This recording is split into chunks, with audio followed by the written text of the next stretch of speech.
மீனவர் குடும்பத்தில் பிறந்த வால்மீகி சிறு வயதிலிருந்தே கஷ்டங்களை சந்தித்தார். ஒரு கட்டத்தில் குடும்ப பொறுப்பு சுமையாக மாறியது. தனது அன்புக்குரியவர்களை ஆதரிக்க ஆசைப்பட்ட வால்மீகி குற்ற செயல்களில் ஈடுபடுகிறார். இரக்கமற்ற ஒரு மோசமான கொலையராக மாறுகிறார். வழக்கம் போல் தனியாக காட்டுப்பகுதியில் வருபவர்களிடம் கொள்ளையடிக்க காத்திருந்தார் வால்மீகி. அப்போது விதி விளையாடியது. முனிவர் நாரதரை வால்மீகி சந்திக்கிறார். அவரிடமும் கொள்ளையடிக்க முயற்சிக்கிறார். நாரதரின் மௌனமும் எளிமையான தோற்றமும் இக்கட்டான சூழ்நிலையில் மகிழ்ச்சியான மனநிலையும் வால்மீகியை மெல்ல ஈர்த்தது. இருவரும் பேசத் தொடங்கினார்கள். உங்களுக்கு என்ன வேண்டும், ஏன் இப்படி செய்கிறீர்கள் என்று நாரதர் கேட்க, கண்களில் குற்ற உணர்வுடன் என் குடும்பத்தை ஆதரிக்க என்று சொன்னார் வால்மீகி.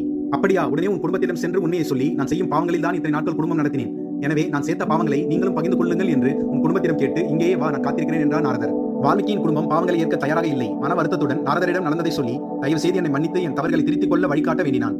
உங்கள் இதயத்தில் நேர்மையுடனும் ஆத்மாவில் பக்தியுடனும் ராமா என்ற மந்திரத்தை தொடர்ந்து சொன்னால் போதும் என்று அறிவுரைத்து வெளிப்பட்டார் நாரதர். ராமா என்ற புனித மந்திரத்துடன் வால்மீகி ஒரு ஆழமான மாற்றத்திற்கான பயணத்தை தொடங்கினார்.